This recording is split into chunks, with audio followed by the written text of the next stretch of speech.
Hello. प्रणाम माँ। जीते रहो। माँ, तुम दादी बनने वाली हो हैं? अरे वाह, ठीक है बेटा, मैं कल ही आती हूँ। जब माँ जी शहर पहुंची तो बेटे बहू ने बहुत अच्छे से स्वागत किया। लीजिए माँ जी, चाय। अरे गर्मा गर्म पकोड़े ले आओ माँ के लिए। नीरू रसोई में गई और 2 मिनट में ही पकोड़े ले आई। जी, ये लीजिए। बहू, जादू से बनाए हैं क्या? अभी तो रसोई में गई थी। यमी। माँ जी, शीला रसोई में पकोड़े तल रही है, मैं बस लेकर आई। हे भगवान, मेरा धर्म भ्रष्ट कर दिया तूने। अब तो गंगा जल से शुद्धिकरण करना होगा। दूसरे दिन, माँ जी, मैंने नाश्ता बना दिया है, ऑफिस जा रही हूँ। पर अभी तो घर का सारा काम पड़ा है। शीला आती ही होगी, झाड़ू पोछा बर्तन कपड़े वो सब कर लेगी। हमारे जमाने में घर का सारा काम हम ही करते थे। जी माँ जी, आप बहुत होशियार हैं, मैं घर ऑफिस दोनों नहीं संभाल पाती। तो जरूरत क्या है घर से बाहर जाकर चाकरी करने की? वैसे भी घर का काम खुद करने से घर में बरकत आती है, समझी? पर माँ जी। पर वर कुछ नहीं, इस महीने की पगार मिले फिर ऑफिस बंद है। हाँ। रात को नीरू तेजस से कहती है, सुनिए जी, माँ जी बोल रही थी कि मैं नौकरी छोड़ दूं। वैसे ठीक ही तो है, अभी तुम्हें आराम की जरूरत है। फिर भी आराम कहाँ, शीला को छुड़ाने के लिए बोल रही थी। तो अब 24 घंटे में इतना काम तो कर ही सकती हो। पर जॉब पसंद है मुझे, घर पर मन नहीं लगेगा।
अगले दिन जब दोनों ऑफिस के लिए निकल रहे थे, मेरी तो कोई कीमत ही नहीं है इस घर में। माँ जी, आजकल महंगाई बहुत है, रहन सहन भी बदल गया है, दोनों नौकरी करते हैं तभी ठीक रहता है। अच्छा, तू कहना क्या चाहती है? मेरा बेटा तुझे बिठा के खिला नहीं सकता? तू ही इस घर का खर्च चला रही है, हैं? नहीं माँ जी, मेरा वो मतलब नहीं था। मतलब खूब समझती हूँ, ये बाल धूप में सफेद नहीं किए मैंने। हाँ। अब तो ये रोज का काम हो गया था। तेजस भी रोज की झिकझिक से परेशान हो गया था। एक दिन उसने कहा, नीरू, वैसे भी तुम्हें मैटरनिटी लीव मिलने वाली है, तो अभी से ही छुट्टी ले लो। पर क्या, मेरी सैलरी अच्छी खासी है। आखिर नीरू ने रिजाइन कर दिया। जब बच्चा हुआ तो घर में सब बहुत खुश हुए। कुछ दिनों बाद तेजस फाइल देख रहा था। क्या हुआ तेजस, कुछ परेशान लग रहे हो? अब हाँ, वो हमारी जितनी सेविंग्स थी वो तो हॉस्पिटल में और छठी के फंक्शन में खत्म हो गई है नीरू। और अभी वैसे मंदी चल रही है तो मैं बोल रही थी कल मुन्ना को हेपेटाइटिस का टीका लगवाना है। नीरू, क्या पोस्टपोन नहीं कर सकते? नहीं जी, बिल्कुल नहीं।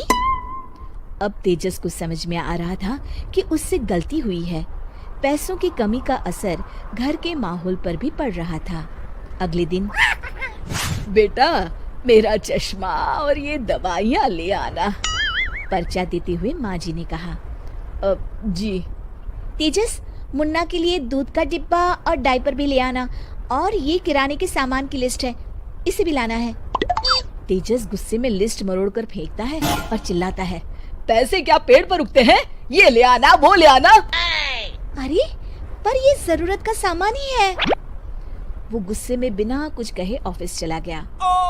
अरे अरे लंच तो ले जाइए। नीरू दौड़कर डिब्बा पकड़ाती है। एक दिन खाना खाने के बाद, नीरू, अब तो मुन्ना कुछ बड़ा हो गया, तो अब तुम वापस ज्वाइन कर लो ना जॉब।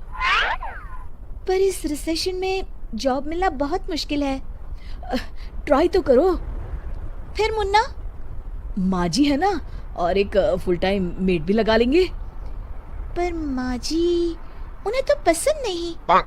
तभी माँ जी वहाँ आ जाती है और प्यार से नीरू के सर पर हाथ फेरते हुए बोलती है, अब मेरी समझ में आ गया बहू, पहले के और अब के समय में अंतर है। तुम काम शुरू करो, मुन्ना की जिम्मेदारी मेरी। मेरी प्यारी माँ जी। ये कहकर नीरू उनके गले लग गई। शिक्षा, परिवर्तन संसार का नियम है, हमें भी समय के साथ चलना चाहिए। उम्मीद है कि आपको हमारी ये कहानी पसंद आई होगी।